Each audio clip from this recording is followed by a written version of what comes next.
The glass shattered against the wall at 11:47 p.m. Steve didn't throw it. He just let it slip from his hand while reaching for the bottle on the kitchen counter. Bourbon. Half empty. Or half full, depending on how you looked at it. The sound echoed through the house. Sharp. Final. Like a punctuation mark on a sentence no one wanted to finish. Neely appeared in the doorway. She was wearing the white nightgown he'd bought her in Paris 3 years ago. Back when they still bought each other things. Back when gestures like that still meant something. "You're drunk," she said. It wasn't a question. Steve looked at the broken glass scattered across the tile floor. Amber liquid pooling in the grout lines. "Yeah. Chad has school tomorrow. Terry has an exam." "I know." "Then why are you doing this?" Steve picked up the bottle, looked at it, set it back down without drinking. "Doing what?" Nayla's jaw tightened. That thing she did when she was trying not to scream. He'd seen it 1,000 times, maybe more. He'd stopped counting. "This," she said, gesturing at him, at the kitchen, at the whole goddamn mess of their life. Whatever this is. It was August 1971. 5 months after the meeting. 4 months after the lawsuit started. 3 months after the house went into escrow. 2 months after Steve moved his things into the guest bedroom. 1 month after he'd stopped pretending any of it would be okay. The house was in Brentwood. Spanish colonial. 4 bedrooms, a pool in the back that no one used anymore. They'd bought it in 1963, right after The Great Escape made Steve more than just another face on a TV Western. Back then, the house felt too big, too expensive, too much like tempting fate. Now it felt like a museum, a place where a marriage used to live. Steve bent down to pick up the larger pieces of glass, cut his finger on one, watched the blood well up dark against his skin. He didn't feel it, hadn't felt much of anything for weeks. "Leave it," Neely said. "I broke it. I don't care." Steve stood up, sucked the blood off his finger, tasted copper and bourbon and something else he couldn't name. Regret, maybe, or just exhaustion. "We need to talk," Neela said. "Now? When else? You're never sober. You're never home. And when you are home, you're—" She stopped, looked away. "I don't even know where you go anymore." Steve leaned against the counter. The kitchen smelled like dish soap and yesterday's coffee and the faint residue of dinners they used to eat together before everything went to shit. "I drive," he said. "Where?" "Nowhere. Everywhere. What's the difference?" Neela crossed her arms. That other thing she did. The armor she put on when she knew a fight was coming. "The kids asked me today why you don't eat dinner with us anymore." "What did you tell them?" "That you've been busy." "And?" "And they don't believe me. They're 12 and 15, Steve. They're not stupid." Steve reached for the bottle again. This time he drank. Let the bourbon burn down his throat. Felt it settle in his stomach like a stone.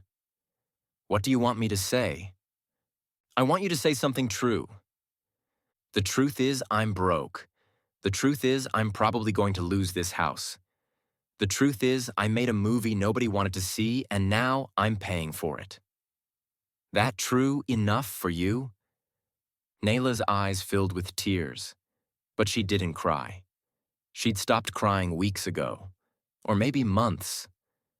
Time had gotten strange lately. Slippery. "The movie isn't the problem," she said quietly.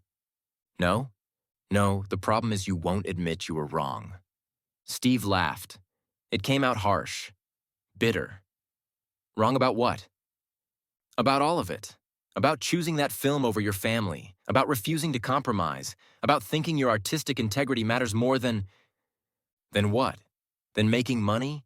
Than being someone I'm not?" "Than the people who love you." The words hung between them. Heavy. True. Steve set the bottle down, looked at his wife, really looked at her, at the lines around her eyes that hadn't been there when they met, at the gray starting to show in her dark hair, at the way she held herself like she was bracing for impact. 16 years. They'd been married 16 years. She'd given up her career for him, raised his children, stood beside him through the affairs and the ego and the relentless hunger that drove him to keep moving, keep working, keep running from whatever it was he was running from. And what had he given her? This. A kitchen full of broken glass at midnight, a house they were about to lose, a marriage that was already gone, just waiting for someone to say it out loud. "I'm sorry," Steve said. Neela shook her head. "No, you're not." "Yes, I am?" "No, you're sorry it didn't work out the way you wanted. You're sorry you're facing consequences. But you're not sorry for the choice. You'd make it again. We both know it." Steve wanted to argue, wanted to tell her she was wrong. But he couldn't, because she wasn't. The first time Steve saw Neela was in 1956. She was dancing in a Broadway musical. He was nobody. Just another actor trying to make it in New York, sleeping on couches and eating one meal a day to save money. She was beautiful. More than beautiful. She was alive in a way that made everyone around her look like they were standing still. He asked her out. She said no. He asked again. She said no again. He asked a third time, and she said, "Why do you keep asking when I keep saying no?" "Because eventually you'll say yes," he told her. She did, 3 weeks later. They got married 5 months after that. Quick, impulsive, the kind of thing young people do when they think love is enough. For a while, it was. Steve got his first big role, then his second, then the TV show that made him famous. Neely stopped dancing, had Terry, had Chad, became a wife and mother while Steve became a star. She never complained, not out loud. But Steve saw it sometimes. The way she'd watch him leave for set, the way she'd look at herself in the mirror, the way she'd pause when someone asked what she did and she had to say, "I'm Steve McQueen's wife." He told himself he'd make it up to her, that once he was established, once he'd made it, he'd slow down, spend more time at home, be the husband she deserved. But that day never came, because there was always one more movie, one more role, one more chance to prove he was more than just a kid from reform school who'd gotten lucky. And now here they were, in a kitchen full of broken glass, at the end of something that had been dying for years. "I talked to a lawyer," Neela said. Steve's stomach dropped. "When?" "Last week." And he said it's going to be complicated, because of the debt, because of the house, because of... Her voice caught. She steadied herself. "Because of everything." Steve nodded slowly. He'd known this was coming. Had known it since the day he walked out of that office without signing. Maybe even before that. "Okay," he said. "Okay? Yeah, okay. That's all you have to say?" Steve looked down at his hands. They were shaking. He shoved them in his pockets. "What do you want me to say? Don't do it? Stay? We'll work it out?" He looked up at her. "We both know that's bullshit." Nayla's face crumpled. Just for a second. Then she pulled it back together. That thing she was so good at. Holding herself together when everything was falling apart. "I loved you," she said. "I need you to know that. I really loved you." "I loved you too." "No, you loved the idea of me. You loved having someone waiting at home while you went out and conquered the world, but you never loved me enough to actually stay." Steve wanted to argue, wanted to tell her that wasn't true, but his throat was too tight, his chest too heavy. She was right. He'd always been leaving, even when he was standing right in front of her. Neela walked to the doorway, stopped, turned back. "The kids want to see you," she said. "Before you go." "Where am I going?" "Wherever you go when you're not here, which is everywhere but here." "Neil Dash? I'll tell them you'll come by this weekend to say goodbye properly." "I'm not going anywhere." "Yes, you are. You've been going somewhere since the day I met you. I was just too stupid to realize you'd never actually arrive." She left. Steve stood alone in the kitchen, listening to the sound of her footsteps on the stairs, the click of their bedroom door closing, the absolute silence that followed. He looked at the broken glass on the floor, at the blood on his finger, dried now and dark, at the bottle on the counter, still half full, half empty. He picked it up, walked through the house, past the living room where they used to watch TV together, past the hallway where photos of the kids hung in chronological order, documenting a childhood he'd mostly missed, past the front door with its heavy brass knocker that Neela had picked out because she said it made the house feel like a home. He opened the door, stepped out into the night. The air was cool, clear, the kind of Los Angeles night where you could see stars if you looked hard enough. Steve walked to his car. The Porsche. Always the Porsche. He got in, started the engine, let it idle for a moment while he stared at the house. Every light was off now except one. Upstairs. Their bedroom.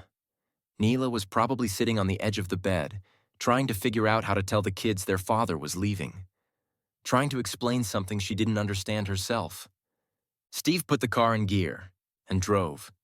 He ended up at the beach, Malibu. There was a bar there he knew. Dive place. Dark. Quiet. The kind of place where nobody cared who you were or what you'd done or what you were running from. He sat at the bar. Ordered another bourbon. The bartender didn't ask questions. Just poured and moved on to the next person. Steve drank. Thought about Neela, about the kids, about the house they were going to lose, about the movie that had cost him everything, about the choice he'd made in that office 5 months ago. Would he make it again? Yeah, probably. Even knowing what it would cost, even knowing where it would lead, he'd still refuse to sign. Because Le Mans was real. It was honest. It was the one thing he'd made that wasn't just another performance. And maybe that made him selfish. Maybe that made him a bad husband, a bad father, a bad person. But it also made him something else. An artist, or at least someone who'd tried to be one. Even if no one else understood. Even if it destroyed everything.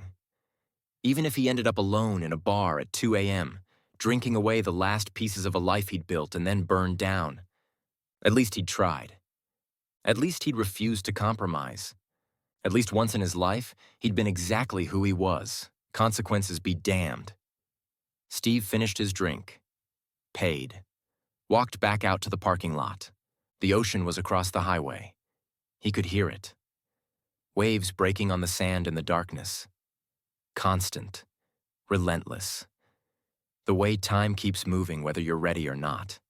He stood there for a long time, hands in his pockets, breathing in the salt air, thinking about nothing and everything. Then he got in his car, but he didn't drive home. Because home wasn't home anymore. It was just a house where his family lived. And he was just the man who used to live there too. The sun was coming up when Steve finally pulled into the driveway of a motel in Santa Monica. Cheap place. Neon sign with half the letters burned out. The kind of place that didn't ask for ID if you paid cash. He got a room, barely looked at it, just collapsed on the bed fully clothed. And for the first time in months, he slept. Not well, not peacefully, but he slept. And when he woke up 8 hours later to sunlight streaming through thin curtains and the sound of traffic on the PCH, he knew with absolute certainty that his marriage was over, that the house was gone, that the life he'd built was finished. But Le Mans still existed, imperfect, uncommercial, honest.